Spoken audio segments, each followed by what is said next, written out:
Today on the Doherty podcast, the stimulus has passed the Senate. In a time of much-needed relief after days of negotiations, the coronavirus stimulus bill is now projected to pass through the House, and cash will soon be distributed to Americans who need it most. Costing upwards of $2 trillion, this spending bill is the largest the world has ever seen. But Congress did not achieve such a feat without their usual discourse. So how did both sides overcome their hurtling partisanship in order to compromise on a deal that ended up costing double what original numbers suggested? Also, my advice to you about the president: don't listen to him. After being wrong about the past, misleading in the present, and likely mendacious in the future, it's better just to listen to the experts, all of whom contradict him on almost every single issue. So who are these experts? What are they saying? And is there anyone worth listening to in the executive branch right now? The answer is yes, but who? We'll answer all that and more in episode number 129 of the Doherty podcast.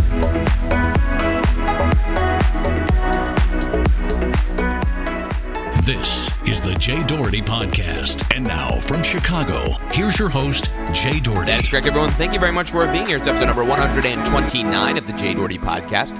It's Thursday, March 26, 2020. And this is another edition of special COVID-19 coronavirus special coverage here on the Doherty podcast. There is a lot to talk about politically and economically about this virus, and we're going to get to all of it and more. But I first want to welcome you if you're a new listener. We've had a spike in new listenership as of recent, so thank you so much for listening. I appreciate you being a new listener. The website for this podcast, where you can find show notes and highlights and details about everything that we do, is j-doherty.com, jay-doherty.com. And also, I want to say thank you to returning listeners for being here and tuning in to our special coverage here of coronavirus on episode number 129. As we do with all episodes, I want to begin with a numbers update about coronavirus. There are currently 510,108 confirmed cases worldwide as of 1:46 on Thursday, March 26, 2020. There are almost 23,000 deaths worldwide and 120,000 confirmed cases. Italy is at the top of total deaths with 8,165. Trailing them is Spain, China, Iran, and France. And in terms of cases, the United States has now taken the place of number 3, as we talked about in the previous episode. Italy is 5,000 above them at 80,000, and China is just fractionally above them at 81,782. So China and Italy continue to be the hotspots for these viruses internationally, but the United States has just experienced the most deadly days so far in terms of the duration of coronavirus. According to CNN's Elliot McLaughlin, more than 200 deaths from COVID-19 were reported yesterday, Wednesday, in the United States, a new high for fatalities recorded in a single day. The dramatic spike brought the number of novel coronavirus deaths since the outbreak reached the United States in late January to at least 928. So, Sunday morning, less than 4 days ago, as CNN reports, the nationwide total was 326 deaths. So there has been a dramatic increase in deaths in coronavirus as of recent. So the thing is certainly growing, and there are statistics that show in certain local communities that social distancing, staying inside, being isolated really does stop the spread of the virus, and it helps people to stay safe.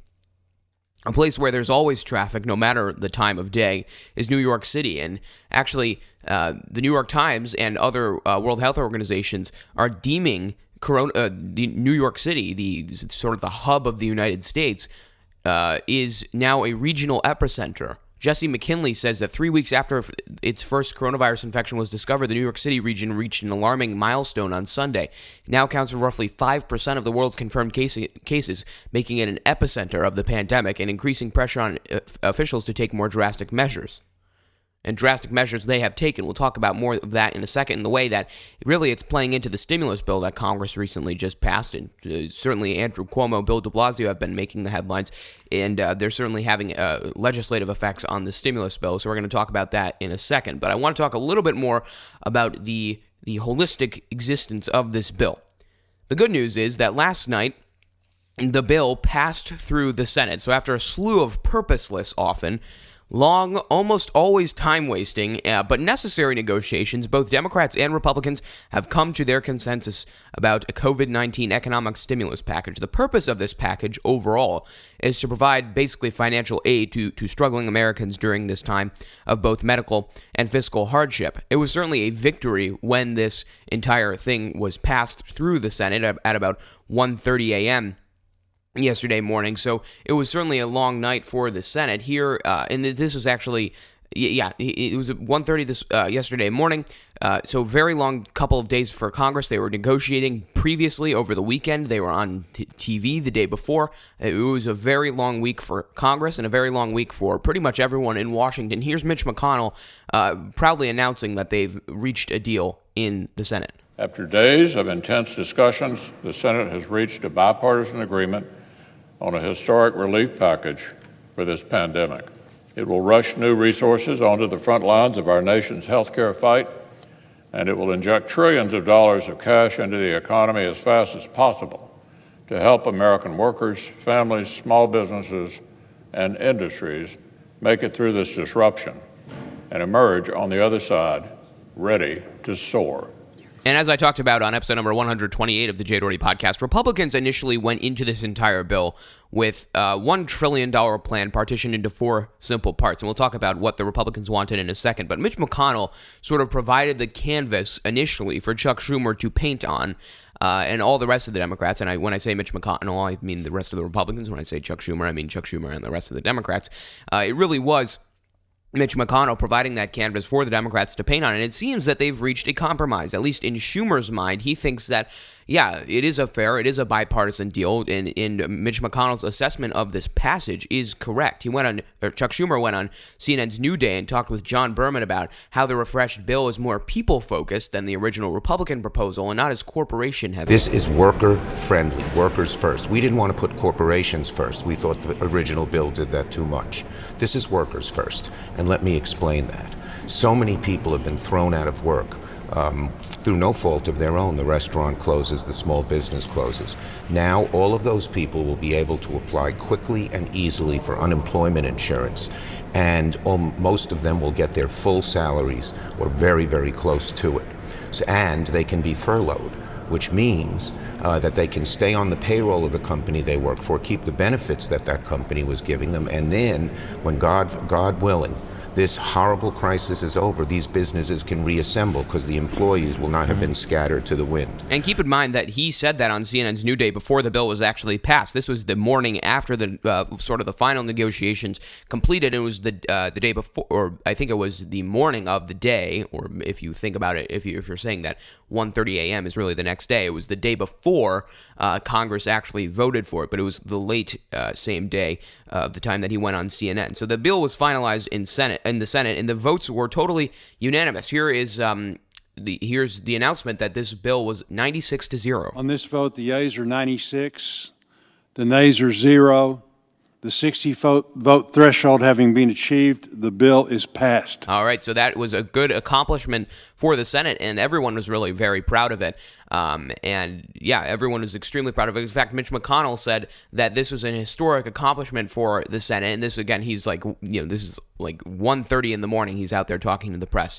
Here's what Mitch McConnell said. And I actually thought this is one of the best speeches Mitch McConnell has ever given. I think if I were writing your headline, I'd say the Senate has pivoted from one of the most contentious, partisan periods in the nation's history to passing this rescue package 100-0, all in 1 quarter of this year. From arguably the most partisan, divisive thing you could possibly do to coming together entirely, 100 of us, to meet this challenge, I think says a lot about the United States Senate as an institution, our willingness to put aside our differences to do something really significant for the country. And it really is true. Mitch McConnell, that was really nicely done. And I think the fact that he said, if I were writing your headline, I would say this is a very nice touch in terms of the semantics of it. Let's do a simple review of what Republicans wanted, what Democrats wanted, and sort of the fusion of those two to what actually ended up being in the bill. So we will commence our review session. Republicans said that they wanted, in the beginning of this, $500 billion for cash payments to taxpayers. They wanted direct cash, $500 billion to taxpayers. They wanted $300 billion for small businesses, and small businesses qualify for less than 500 employees. They wanted $50 billion in loans for the airline industry and $150 billion in sort of drizzle money for other sectors. In response to that, and again, this is sort of going back to the canvas idea, Mitch McConnell provided this, Republicans, Trump provided what I just said, those 4 partitions, 500, 350, and 150. Democrats responded to that saying that they wanted more money for taxpayers, they wanted increased support for hospitals in the medical field, and they also wanted, as Chuck Schumer, you heard him before, saying that the bill was way too corporation heavy, so they wanted to, detract from that and instead make it more people-focused and worker-friendly. They also said that they also added like a slew of just unrelated miscellany in this, like climate provisions and all the rest. We heard Mitch McConnell yesterday or on the previous episode of this podcast going through very angrily the way that this is going, the way that Democrats are putting in these sort of unrelated provisions in a time of really what is crisis. And really that's just politics. I think the Republicans would have done the exact same thing, but it does not look good for House leadership, for Senate leadership, or the Democratic Party platform when there are thousands of people out there dying, millions that have just lost their jobs. We'll talk about that in a second.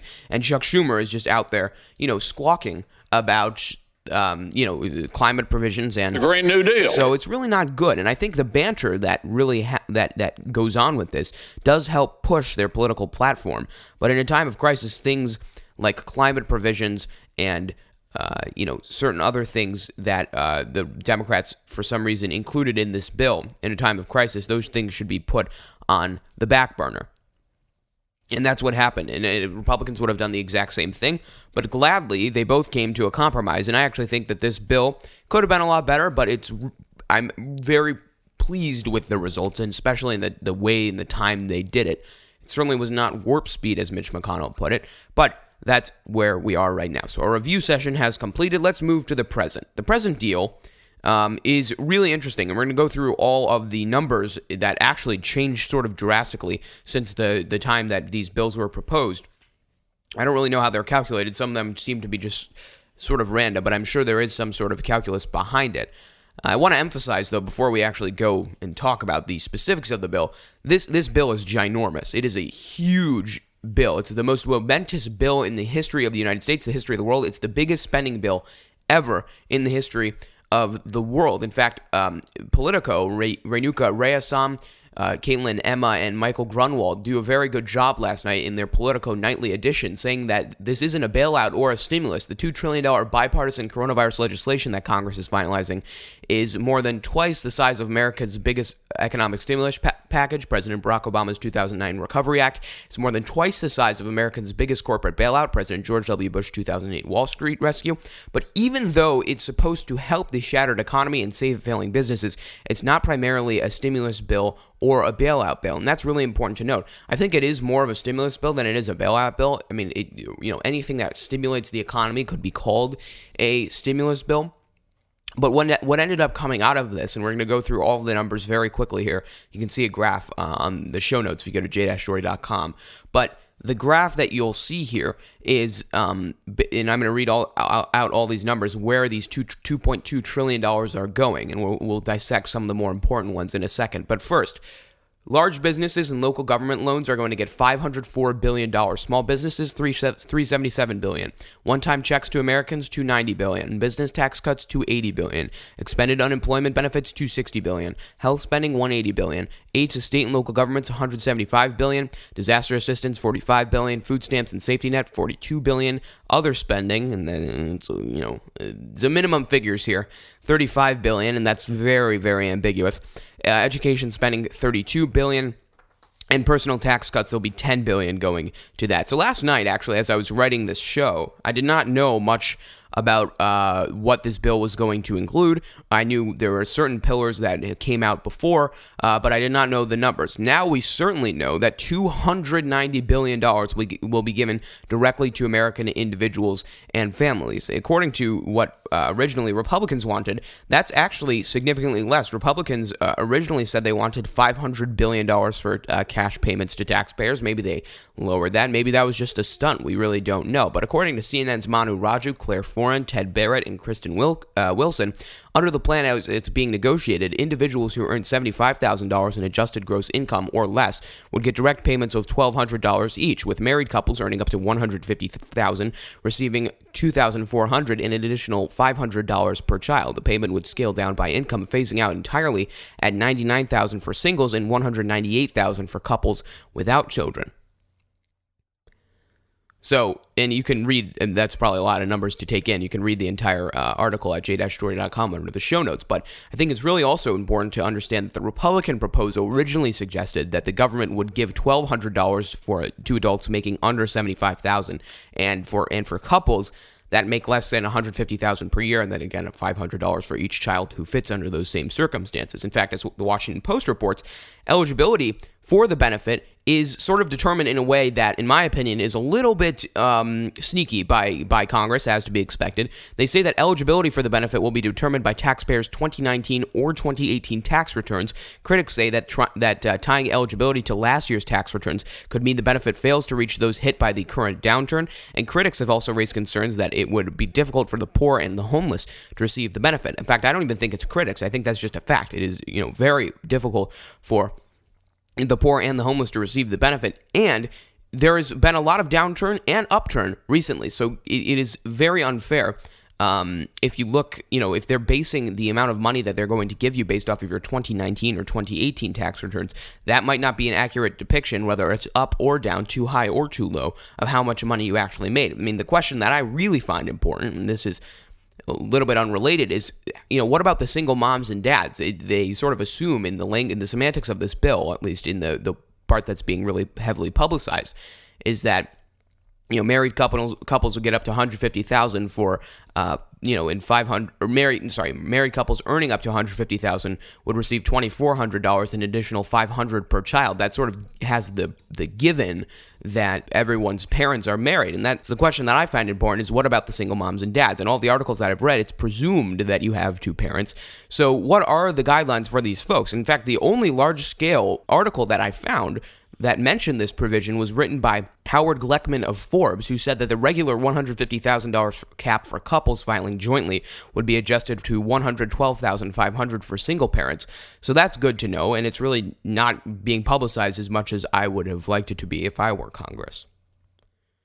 Regardless of the amounts, NBC News reports that the payments are expected to be issued by the IRS through direct deposits and should be in Americans' bank accounts within weeks. But for those who do not have direct deposits set up with the IRS, it could take months for the government to mail checks. So, I mean, people are, losing their jobs, people are dying, and they're saying that this is going to take, I understand, weeks because there's all the bureaucracy with the IRS, but months to mail these checks. Lots of time for people to actually get this, and it's really disappointing, in my opinion, to see. And there's really, it's very hard to make massive infrastructure changes, especially in a time of crisis. But months, that's a long time for people to wait to get their checks, especially when they need it really badly, and or if they're out of a job. And that's really where we start to see the hurdles of procedure at a large scale, because as millions are unemployed right now and thousands are dying, the contents of this relief package aren't going to go anywhere anytime soon. In fact, Secretary of Treasury Steven Mnuchin confirmed, and it was speculated originally that this was going to take this long based off of previous stimulus packages, but Mnuchin confirmed and said that it's realistic to expect checks or direct deposits, as many of them will end up being, to go out in about 3 weeks. Again, I would say our expectation is within 3 weeks, we will have direct payments out where we have depository information, and we're looking to get a lot more information, and we have procedures to do that. So 3 weeks for that, and I would say the end of next week, we want all the banks to be able to originate loans same day. And that was at the White House the other day. He also confirmed that on CNBC as he went on a phone call the other day as I was watching it. So that's what it currently ends up being. Now, something that also changed is the amount that small businesses would be getting. It upticked, at least from the original Republican proposal, $77 billion. It was originally anticipated to be $300 billion for small businesses, but now it's $377 billion for small businesses, and those small businesses include and or only defined as places who employ below 500 people. Interesting point, and this is really going to be needed profusely at this time, is $260 billion will be given in unemployment insurance benefits. There was just a report, and we'll talk about this in a second, that 3.3 million people have lost their jobs are filed for unemployment as a result of coronavirus, and only within this week. So it's very scary to see those realities, and it's very comforting to know that $260 billion in federal unemployment insurance benefits will be given out, and that is on top of the state benefits. It's assuming that you're entitled to those state unemployment benefits. So that's really good to know. And really, the problem that we're going to start to see here is the infrastructure that government is able to handle. Because if you call right now in pretty much any state across the country that is experiencing huge job losses, it's going to be very hard to get through because people are just, their phone lines are just totally filled up. And that's really the concern right now. It's not so much the capacity that the government's able to provide these resources, even though that is a concern, but in terms of if you're qualified and you're entitled to benefits on either the state or the federal level, getting through and actually receiving those benefits, procedurally will be very tough. More broadly, in terms of unemployment insurance, Katie Edmondson of the New York Times said that lawmakers agreed to a significant expansion of unemployment benefits that would extend jobless insurance by 13 weeks and include a 4-month enhancement of benefits. At the insistence of Democrats, the program was brought in to include freelancers, furloughed employees, and gig workers such as Uber drivers. And that's really good to know. They're sort of an under-talked about and underestimated a part of this economy. Uber drivers, Lyft drivers, and people who sort of have these jobs full-time. They're not really accounted for in these business in the economy and through Congress overall, because if no one's going outside, no one's going to need an Uber ride, and if no one's going to need an Uber ride, then the Uber drivers don't get paid. So it's very good that Democrats insisted on that. I applaud them for that immensely. Now here's crazy. This is really where I was sort of surprised that Democrats let this slide. $504 billion will be given in loans for distressed companies.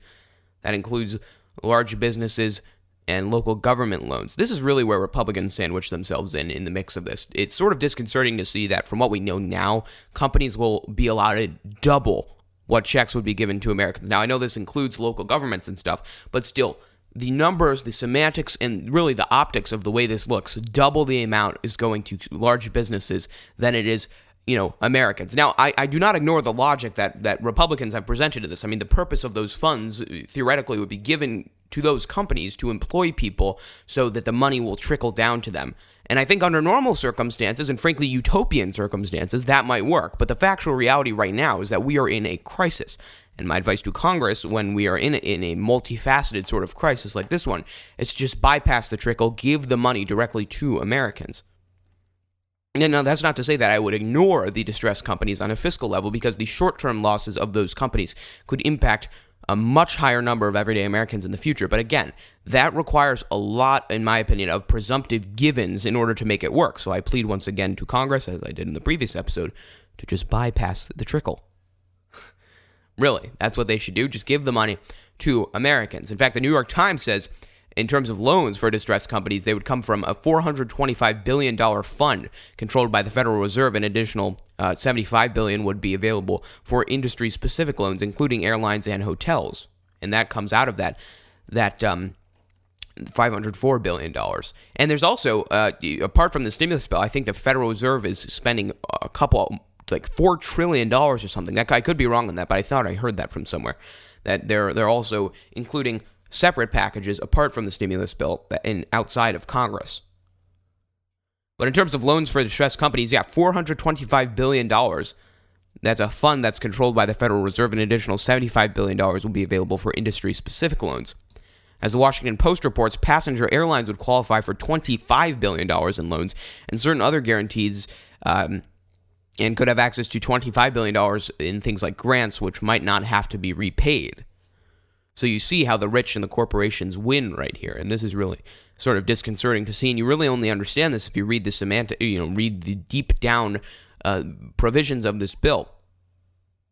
The creation of the Federal Reserve Fund was one of the chief sticking points in the negotiations, writes the Washington Post, as grim memories of the 2008 Wall Street bailout, which activists in both parties came to regard as a flawed program that benefited rich corporations at the expense of American workers, hung over the negotiations. Democrats successfully pressed for immediate disclosure of the recipients and stronger oversight, including installing an inspector general and congressionally appointed board to monitor it.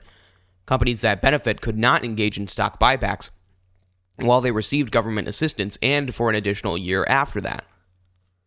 If you ask me, those 3 paragraphs sound like a lot of strings attached for businesses who are going to be receiving this money, and that is probably where Democrats were able to contribute to this bill.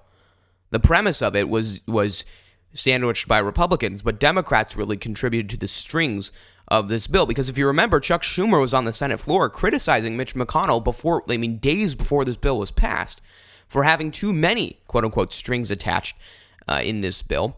And as it relates to the financial aid of these distressed enterprises, it was a big point, a big talking point for Democrats and for Chuck Schumer to say that this bill is corporation heavy. It's still corporation heavy immensely, and Chuck Schumer seems to not think that. But I mean, the fact is that there are $540 billion that are being given to small businesses or to large corporate businesses right now, and it's large numbers, but there are lots of strings attached. And I think Chuck Schumer, really what he should be saying is, if he's going to be straightforward, is saying that, look, there's still a lot of money, but we put a lot of strings attached, and the money will be distributed a little bit more evenly. You'll have to really earn it and work for it. Here's Chuck Schumer in the days leading up to the passage of this bill saying that that this bill has the original Republican proposal has no strings attached, before he and his Democrat colleagues added the strings attached to this bill. The bill still includes something that most Americans don't want to see: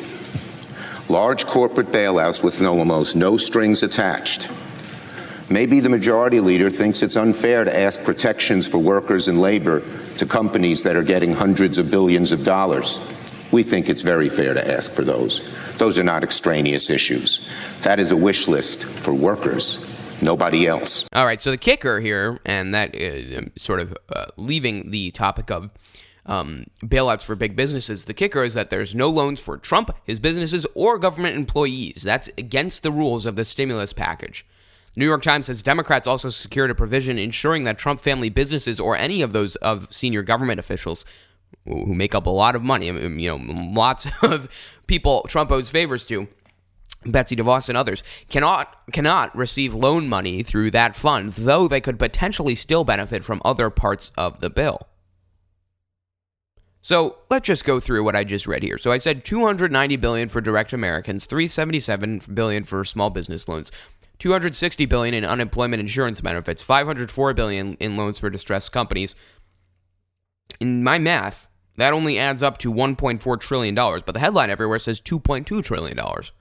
So all the other money, if you look at it in scale, which is really not, that's $600 billion is a heck of a lot of money. That's like about the same as the entire United States defense budget. So, there's lots of other miscellany that are constructs of this bill that degrade in terms of numbers. In fact, health spending is probably one of the biggest ones. $180 billion for health spending, $175 billion in aid to state and local governments. A lot of that's going to New York to provide ventilators and other personal protective equipment. And then there's a combined probably $200 billion that's going to disaster assistance, food stamps, other spending, education spending, and personal tax cuts. You can see the entire graph at j-doherty.com/JD podcast. So you might be asking yourself, well, people are dying, people need the help, really need the help. So why was Congress taking so long to pass this bill? The answer is that governors and senators wanted changes to this bill to more blatantly accommodate, let's just say, the needs of their constituents. Even in the House right now, that remains the case as they're trying to pass this bill. At this point, it really comes down to the question of efficiency over quality. Governments around the world, or around the country, like Andrew Cuomo in New York, are begging for certain provisions to be added, and the question really is efficiency versus quality. Nancy Pelosi said that she'd sign off on the bill. Trump said that he would sign it immediately. So getting this passed should be easy, but the reason that it's being held up is really because it's not the Senate anymore. It's out of their hands now. It's the House. But the reason that it's not being signed in immediately, as Trump said that he's going to sign it, regardless of how bad or good it is, it's still a stimulus package. The reason it's being held up in the House as I speak right now, and probably by the time you're listening to it, it might have been passed. Who knows? Maybe not. But I think it's very realistic to expect that this bill will be passed either today or tomorrow, likely and hopefully by midnight tonight, so we can get these payments to start, get the IRS to start working their bureaucratic ways on this fine bill and getting the money out to American taxpayers. There's really only two things that we can draw from the reasons of these delay. We can, understand that the only thing that's stopping Congress right now from passing something is senators and governors. Andrew Cuomo is really the person who has a lot of control over Congress right now, with minor disagreements about certain provisions that affect their local electorate. That's the first thing. The second thing is that the only power Donald Trump has in this entire thing is his signature. And really that's the only thing people should be looking to the president for right now, just his signature on this bill, not his rhetoric whatsoever, which has been largely false. And we'll talk about that in after the break. More specifically, the Washington Post, Eric Werner, Mike DeBonis, and Paul Kane said that New York Governor Andrew Cuomo demanded changes to help his state deal with a flood of new virus cases. 4 Republican senators on Wednesday said a provision in the bill needed to be fixed immediately or it would incentivize people not to return to work. And the bill, Democrats wouldn't provide a firm timeline of when they'd vote to pass the bill.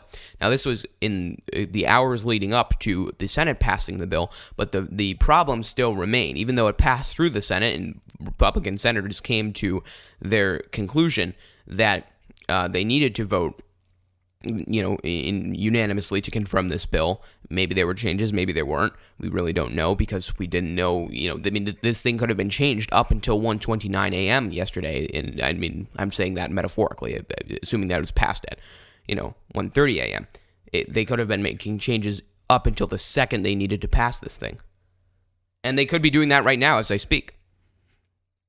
And really, that's the question that needs to be asked. Will this bill be passed, and who's holding it up? And will they come to their conclusions? Andrew Cuomo is having a lot of power, indirect power over the Senate, because the Senate is really the sticking point in terms of, or the interventionist in terms of help right now in this virus. They're the only person that can provide help on such a large scale for the entire country. And the House, rightfully so, regardless of partisanship, wants to make sure that they're accommodating the needs of states, electorates, and constituencies with huge populations. And that's really good to see, but it's holding up this bill, and it's doing so at the sacrifice of millions of other Americans who need this money really quickly. In fact, last night I thought this thing was certainly not going to be a done deal, and to be honest, I would not have been surprised if it didn't get passed until today or early next week. I really did not think it could make it through the Senate. I did not have as much faith in the Senate because I realized that whenever there's bipartisan blockage, no matter the scale and no matter the crisis, the scheduling of this passage always gets delayed significantly. In this case, the delay was not as significant as I anticipated, and that's going off of just simply past analysis. But in conclusion, hopefully, and not hopefully, we know that it happened. The Senate did it. The Senate passed the bill. It's not on to the House. And if you fit within the qualifications that I read at the beginning of the show, enjoy the partial refund of your tax money. That's really what it is. People are just getting partial refunds of their money in terms of taxes and in terms of what they already paid, or maybe even other people's money that was paid to them. So enjoy your partial refunds. All right, we're going to talk about the bright economy, but also the bad economy. Really, it's doing well for Wall Street, but not good for Main Street. And I know that sounds very Elizabeth Warren-ish, but it's a very true statement at this moment. It's very disappointing. We'll talk about the grim statistics that we've seen for the interpersonal and down low level of the economy within the United States and around the world, and also the bright economy internationally. But first, I want to tell you that the Jay Doherty podcast is now on YouTube. Full episodes will take advantage of YouTube's new premiere feature, so you and your fellow listeners can tune in together, and certain highlights from episodes will also be up on my YouTube channel. You go to j-doherty.com/YouTube to see all the videos, consume some of the content, and if you'd like to be informed of new content, I would recommend consider subscribing. Once again, it's j-doherty.com/YouTube, j-doherty.com/YouTube. So markets at the moment are doing pretty well. Overall. In fact, they've done well, extremely well, record-breaking actually in this week alone. The Dow Jones Industrial Average as of right now, and again, you're probably going to be listening to this after, it's not the closing bell as of yet, it's at 22,008 points right now. Very good for the Dow Jones. In fact, if you look at the charts over the past 3 months, it's still a significant drop, but we are on our way to at least partially regaining some of the losses in some sort of quick way. When we made this significant dropout, we were just under 30,000. Now we're at 22,000, and our lowest point in terms of this entire thing was 18,500. So we've gained tons of points, and it's still very rocky. We're still just going a little bit uphill, and we're having a hard time doing it. But it's certainly promising. in terms of the overall economy. The NASDAQ has made significant drops, but it is just similar. It's coinciding with the Dow. It's also going up as well. In the S&P 500, up 4.34%. Right now, similar changes in growth to the Dow, to the Dow and the Nasdaq, but the S&P 500 is really making more fractional progressions compared to both of these those other markets. Right now, the Dow Jones Industrial Average is up 4.12%, S&P 500 up 4.47%, the Nasdaq up 3.81%, and again, all of those numbers could change by the time you listen. But if you're listening live or on the premiere function, perhaps those are close to what the closing bell will reflect. The Washington Post said after falling 10,000 points in 2 months, the Dow Jones Industrial Average regained more than 2,500 points on Tuesday and Wednesday amid optimism about the recovery package. The precise impact of the legislation could take months to understand, but many businesses have been hammered perhaps beyond repair by the economic impact of the virus. The 2,500-point gains were huge records for Wall Street overall.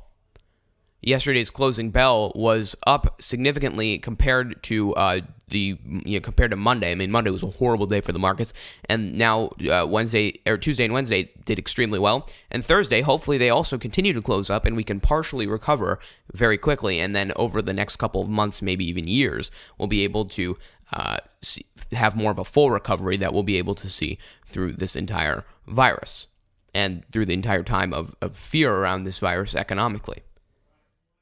I mean, Wall Street seems to be doing extremely well right now. What's not good is unemployment in certain states and around the entire country. Part of the reason that the markets increased so dramatically is that the markets began to feel a potential sigh of relief coming on as a result of the benefits that Congress is providing to the unemployed during this time. Texas is feeling extremely hard hits as a result of COVID-19 in terms of unemployment. A new report from the Department of Labor says a record 3.28 million people have filed for unemployment this week alone. You can see the graph at j-doherty.com/COVID unemployment.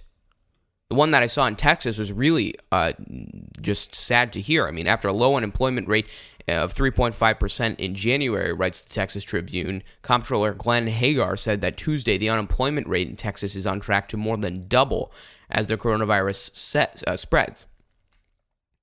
Hagar said that it's up to probably 9%, speaking on air to the Texas Standard, and he said that I have no doubt that people are going to start forecasting it's going to be slightly in the low double digits. A spokesman for the Comptroller's office later clarified that the unemployment rate is not currently at 9%, but that is where economic research firms have moved their forecast. It's really not doing well overall. In fact, this new report from the Department of Labor, if you look at the graph, which will be on j-story.com as well, huge spikes. I mean, insane spikes. The 2008 recession had about 700,000 people unemployed or filed for unemployment, but 3.283 million people, according to the Department of Labor, have filed for claims of unemployment this week alone. Justin Wolfers reported at the New York Times, the Department of Labor reported on Thursday that 3.28 million people filed for unemployment insurance this week, confirming that the economy is rapidly transitioning from strong activity to an unwelcome hibernation because of the coronavirus. That eye-popping number, more than 4 times higher than ever recorded, and a sharp rise from 282,000 last week, reflects the peculiar nature of this crisis. This downturn is different because it's a direct result of relatively synchronized government directives that forced millions of stores, schools, and government offices to close. It's as if an economic umpire has blown the whistle to signal the end of a playing time, forcing competitors from the economic playing field to recuperate. The result is an unusual downturn in which the first round of job losses will be intensely concentrated into just a few weeks. And this is important. By contrast, a typical recession plays out over a period of months or even years, and that's really what's being feared right now, by the way. He says, the New York Times says, the usual delay reflects the reality that it takes for businesses to calculate their latest revenue numbers, then to recognize that they're facing sometimes worse than just a few bad months, and then to decide whether to respond by trimming their workforces. Today's very different dynamics mean that comparisons of this latest number with previous recessions won't yield much insight into the economy's future. And that's really what people are feeling right now. 3.28 million people have become unemployed, and that's where we'll see that $260 billion allotted in the stimulus package to really help those people. And on top of that, many of them, assuming that they've filed for unemployment in their state, which you have to, they'll be able to qualify, hopefully, for state employment or state unemployment and federal unemployment, and on top of that, the stimulus package. So the government is thankfully doing lots to supplement people who are unemployed at this very moment, and that's really good to know. And I'm very glad to hear that, because it is certainly something that needs to be addressed and something that's often forgotten about. And I'm specifically, and we talked about this before.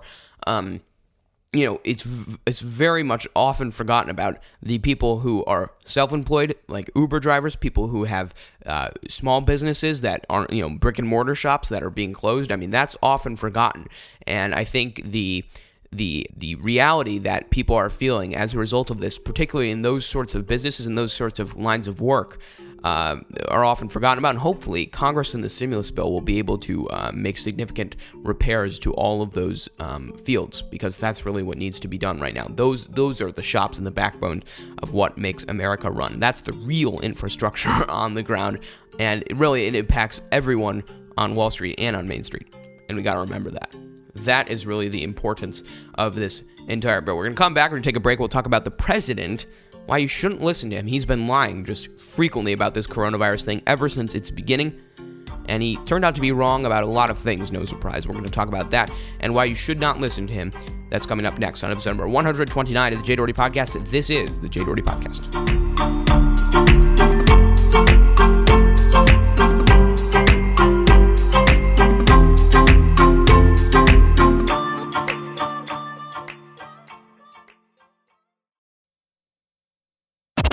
The Jay Doherty Podcast. Hi, everyone. It's Congressman Joe Kennedy, and you're listening to the Jay Doherty Podcast. That's correct, everyone. Thank you very much for being here. It's episode number 129 of the Jay Doherty Podcast. Thursday, March 26, 2020, 2:30 as we come back on the air from our short little break. Thank you so much for listening. We broadcast live and record on the podcast. I want to talk to you for a second and give you some advice. I want you to not listen to the president. That's my point. That's the whole this whole segment is to why you should not listen to the president in times of crisis. Donald J. Trump has an overwhelming fiscal inclination to jumpstart the economy without any medical logic backing him up. And that's what we've seen as of recent within this coronavirus outbreak, and that's what we're seeing overall in the economy. I mean, it makes sense. I would want to jumpstart the economy if I were an economist. I would not want to jumpstart the economy if I were a doctor. Just like I wouldn't want, I wouldn't want it to be the other way around either. Trump is publicly appearing to ignore the facts about, not only the advice of his truly consummate medical professionals, namely Anthony Fauci and Dr. Anthony Fauci and Dr. Deborah Birx, both of whom I would deem trustworthy COVID-19 resources.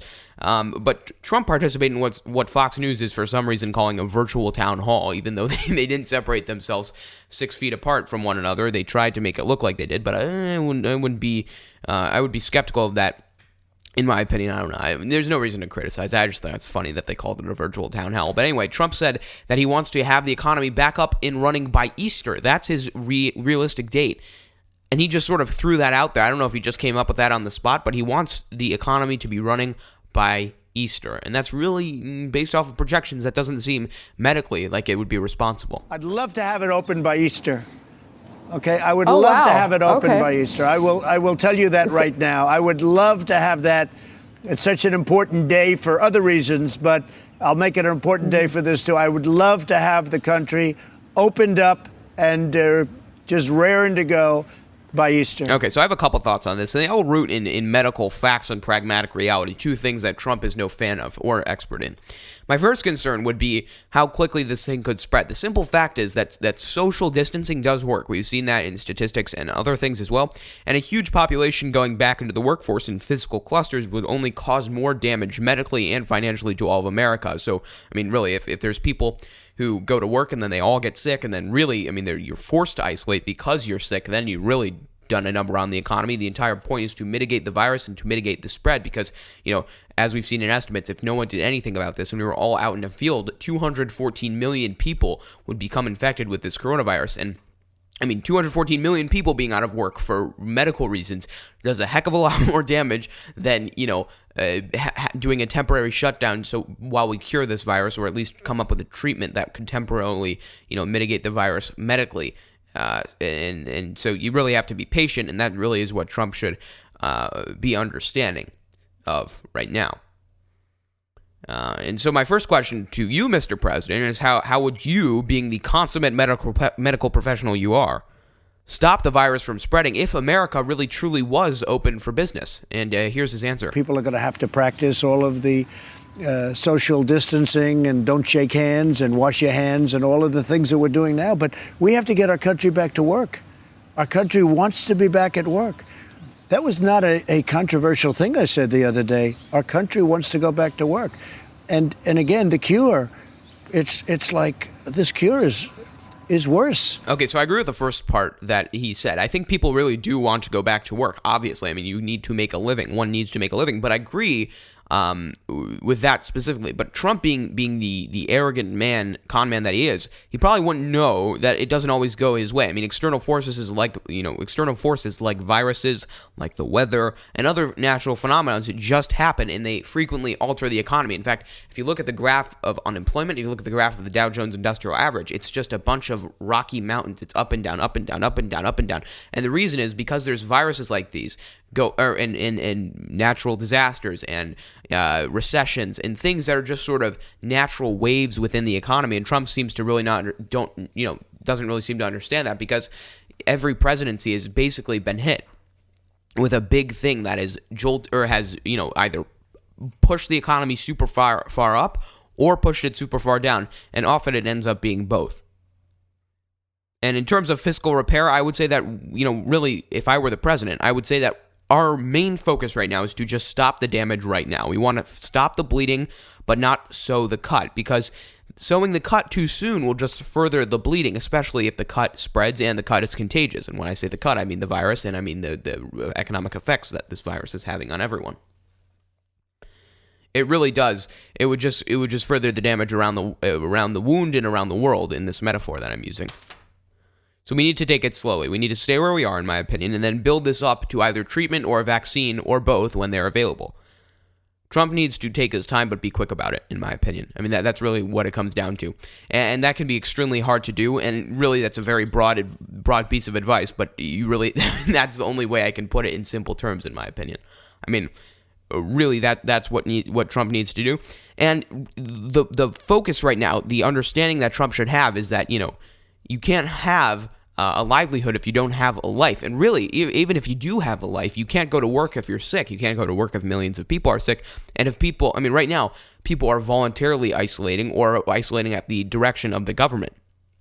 If people are forced to isolate because of medical reasons or just physically unable to go to work, that has a lot more, especially if it's on a large scale, has a lot more impact on the economy than a simple guided, directed, or voluntary isolation and quarantine does.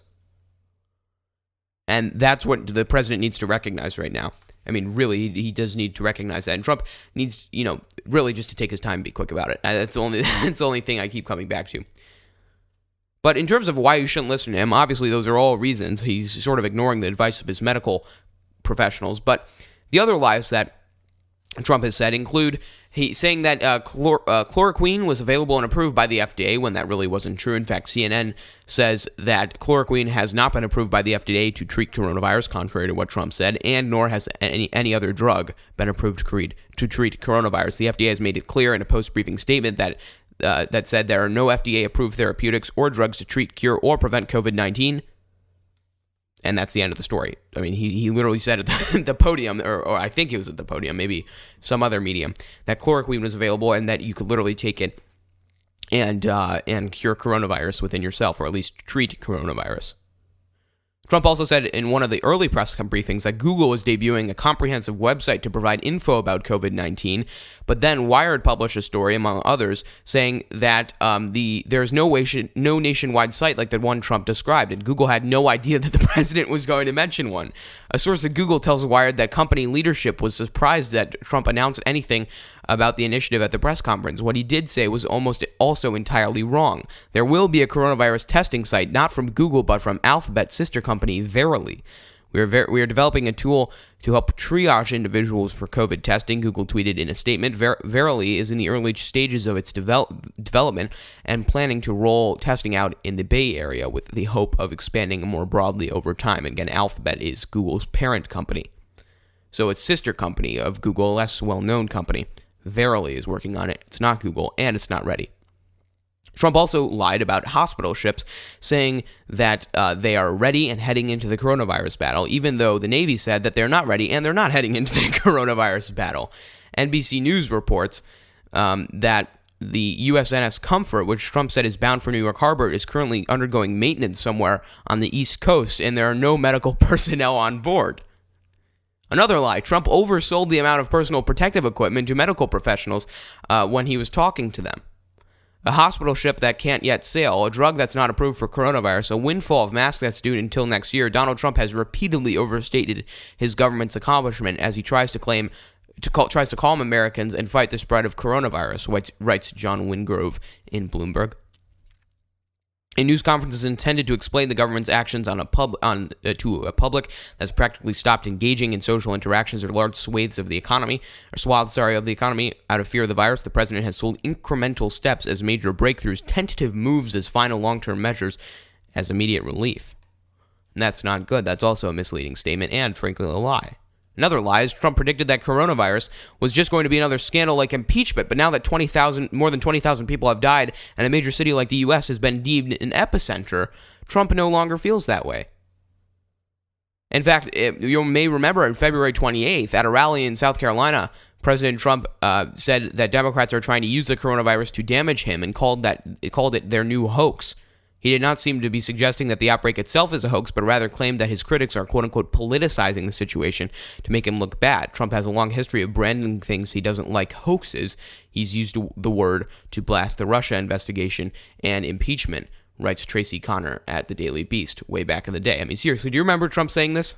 Now the Democrats are politicizing the coronavirus. You know that, right? Coronavirus. It's just ridiculous. They're politicizing it.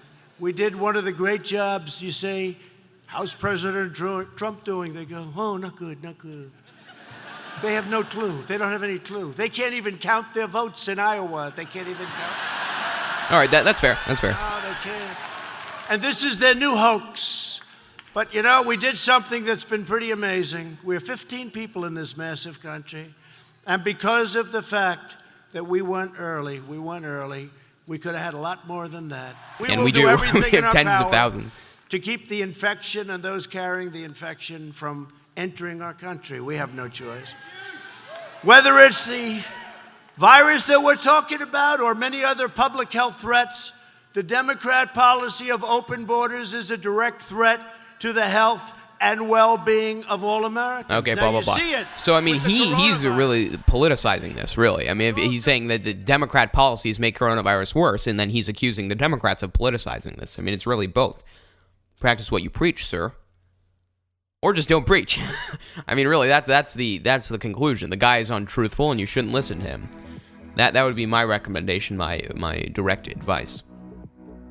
Just want to let you know that the Jay Doherty Podcast is now on YouTube. I said that before, but I truly do hope that you find yourself over on the YouTube page. We have clips and highlights over there and on the DohertyFiles.com. The phone number for this podcast is 312-625-8492. You can receive emails and newsletter updates every week at j-doherty.com/newsletter. See show notes and episode highlights at j-doherty.com. Clips and highlights at the DohertyFiles.com.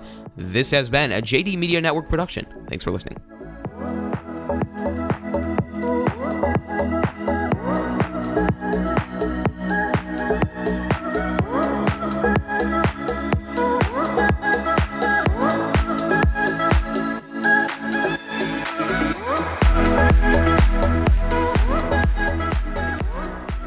The The Jay Doherty Podcast is written, hosted, produced, and edited by Jay Doherty. The Jay Doherty Podcast is recorded in the studios of the JD Media Network. The Jay Doherty Podcast is a JD Media Network production. Copyright Jay Doherty 2020. Make sure to listen to other JD Media Network productions like the JDRC Politics Podcast for discussions on international politics, or the Weekly File Podcast for all the news, just the facts. Learn more and hear more of this content at j-doherty.com or view archive clips and show highlights at thedohertyfiles.com. Thank you for listening to this episode of the Jay Doherty Podcast. For all the latest world and national news on technology, politics, and more, listen live to the Jay Doherty Podcast on j-doherty.com.